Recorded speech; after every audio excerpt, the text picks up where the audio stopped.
At 2:17 a.m., a rideshare driver in Phoenix watched a passenger climb into his back seat, carrying a dripping paper cup from Circle K that smelled strongly of bleach.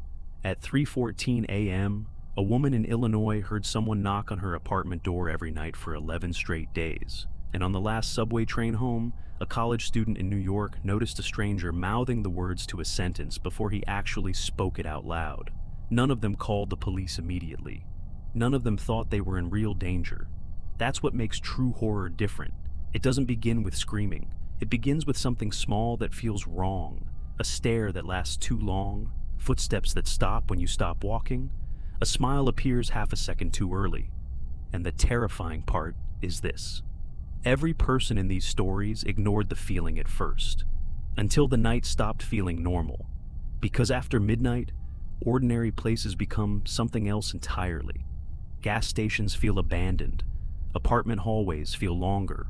Subway windows turn into black mirrors. And sometimes, the scariest person in the room is the one acting the calmest.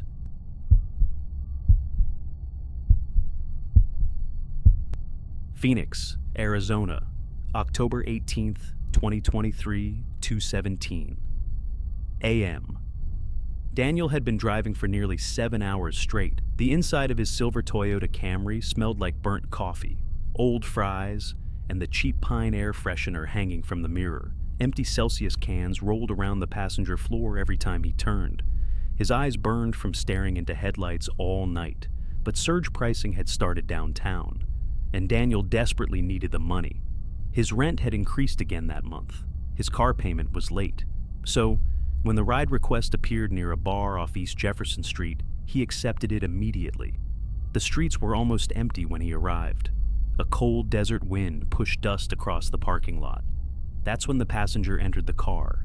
Male, mid-30s maybe, black hoodie, gray jeans, holding a wet paper cup from Circle K.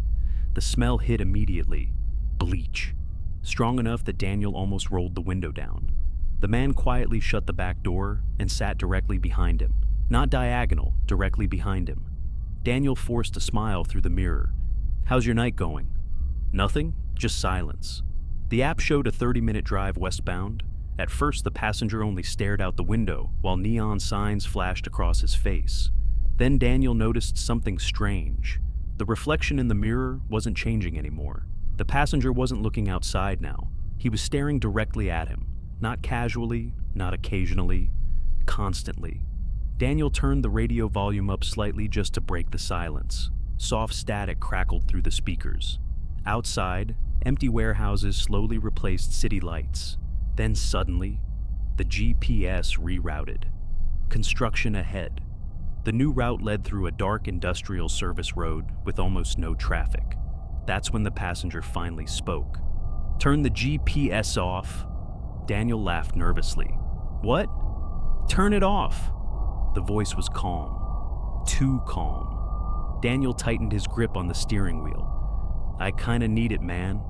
The passenger leaned forward slightly. Daniel could suddenly smell cigarette smoke underneath the bleach odor now. "I know where we're going." Something about the way he said it made Daniel's stomach drop instantly. Like he wasn't talking about directions. Daniel ignored him and kept driving. Then he glanced down at the app and froze. The destination pin was gone, no address, no route, nothing. Just a blank screen. At the next red light, Daniel grabbed his phone, pretending to refresh the app. The screen completely froze. Behind him, the passenger quietly said, "You seem nervous." Daniel later admitted that line scared him more than anything else that night. Because the man sounded amused, like he already knew exactly how afraid Daniel was becoming. Then Daniel looked into the rearview mirror again, and for half a second, the back seat looked empty. His chest tightened violently. But then the passenger slowly leaned forward into view again, still smiling. Daniel immediately pulled into a brightly lit Chevron station near Interstate 10. The fluorescent lights buzzed overhead. "I'm ending the ride here," he said. For several long seconds, the passenger didn't move. Then slowly, he smiled wider, not angry, not surprised, almost disappointed. Before stepping out, the man leaned near Daniel's cracked window and whispered, "You really shouldn't drive alone this late." Then he walked calmly behind the gas station and disappeared into darkness. Daniel locked the doors instantly and called the police. But the worst part came later. Rideshare support told him there was no completed passenger account connected to the trip. No payment history, no pickup record, nothing. The ride request itself no longer existed in the system. Daniel quit overnight driving less than 2 weeks later. But according to his roommate, he still checks the rearview mirror every few seconds while driving. Even when nobody is in the car, Daniel escaped. Melissa didn't. Because whatever stood outside her apartment door every night eventually stopped knocking and got closer instead.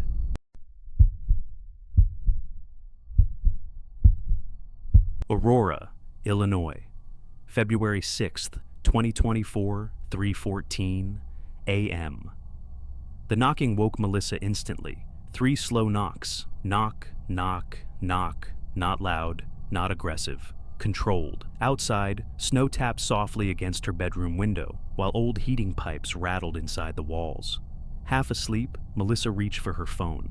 3:14 a.m. She assumed someone had the wrong apartment. The building was usually silent at night anyway. Mostly older tenants lived there, so she rolled over and went back to sleep. The next night, the knocking returned. Same time, same pattern, 3 knocks. Melissa slowly walked barefoot across the apartment. The carpet felt freezing cold beneath her feet. She looked through the peephole. Nobody, just the dim yellow hallway lights flickering near the elevator. A strange feeling settled in her stomach. Not panic, just wrong. Over the next week, the knocking continued every single night, always at exactly 3:14 a.m. Melissa stopped sleeping properly. Dark circles formed beneath her eyes. She started leaving kitchen lights on overnight. Every tiny sound inside the apartment began making her flinch. One night she recorded audio before bed, just to prove to herself she wasn't imagining things. At exactly 3:14 a.m., the knocking happened again. Clear, slow, deliberate. Knock, knock, knock. Melissa ripped the door open immediately afterward. The hallway was empty again, but something moved at the far end. The elevator doors were slowly closing, like someone had stepped inside seconds earlier. Melissa sprinted barefoot toward it, but the elevator was already descending. The next morning, building management checked security footage, and what they found terrified everyone.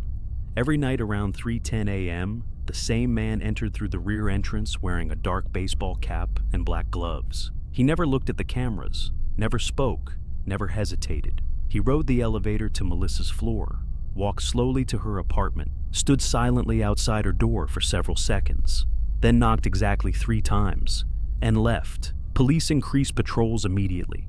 After that, the man disappeared for nearly 2 weeks. Melissa finally started sleeping again. Then on February 21st, she woke suddenly at exactly 3:14 a.m.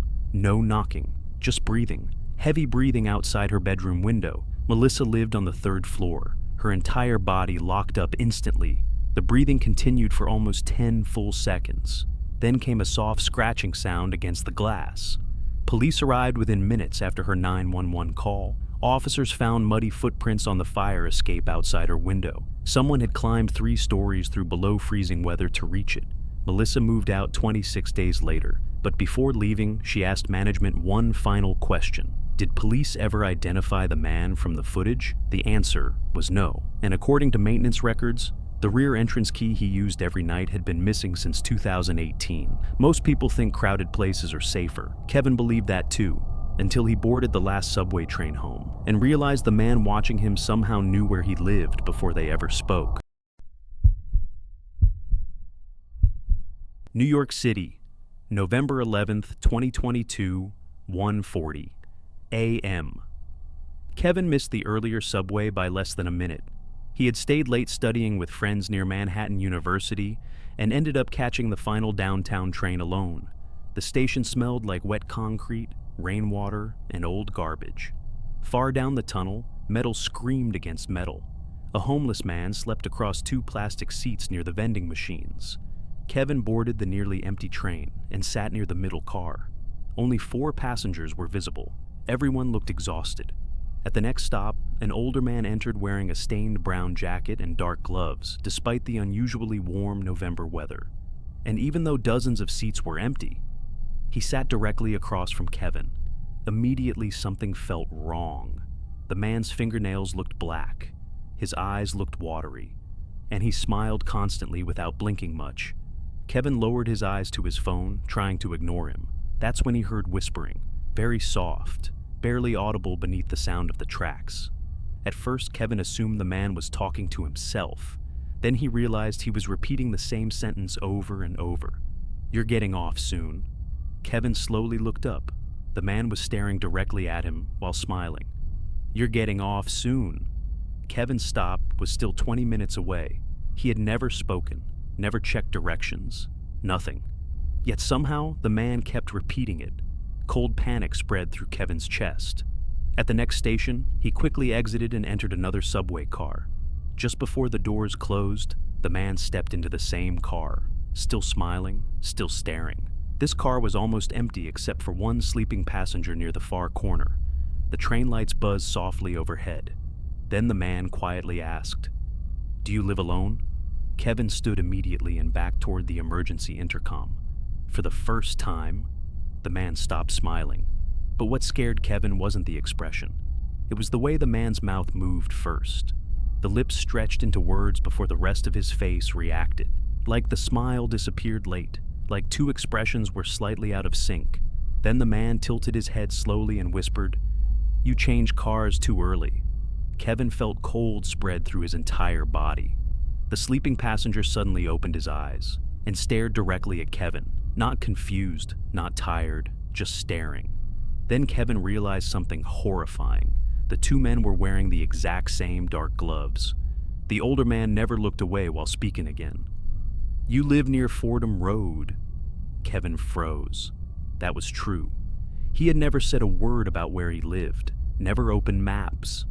Nothing. The train slowed approaching the next station, and suddenly, both men stood up at the same time, not quickly, perfectly together, like they had practiced it. Kevin slammed the emergency button and shouted for help. The subway doors opened. Kevin ran blindly onto the platform. Transit police met the train 2 stations later after his report. They searched every car. Neither man was there. No camera footage ever showed them leaving the train. Kevin thought the nightmare was over, until 3 days later. Just after sunset, he was walking home through the Bronx when he noticed someone standing across the street near his apartment building. Dark jacket, hands in pockets, watching him. Even from that distance, Kevin recognized the smile immediately. He never saw the man again after that night. But according to his friends, Kevin still refuses to ride empty subway cars. And he never takes the last train home anymore. Why these stories stay with you? Real horror doesn't begin with violence. It begins with something ordinary, feeling slightly wrong. A passenger staring too long, knocking at the same exact time every night. A stranger somehow knowing where you live. And once your brain connects fear to an ordinary moment, you never experience that moment normally again. Tonight, somewhere in the world, somebody is sitting alone in the back seat of a stranger's car. Somebody is hearing slow footsteps outside their apartment door. Somebody is riding the last train home beside a person smiling too long without blinking. And maybe the worst part is this. None of those people know yet that tonight is the night they'll remember for the rest of their lives. But there's one detail police quietly noticed later about all 3 stories. The rideshare passenger in Phoenix, the man outside Melissa's apartment, and the stranger on Kevin's subway train. All 3 were described wearing the same black gloves. So, if you ever feel something late at night telling you to leave, leave. Because sometimes the reason you survive is because you listened 1 minute earlier than everyone else.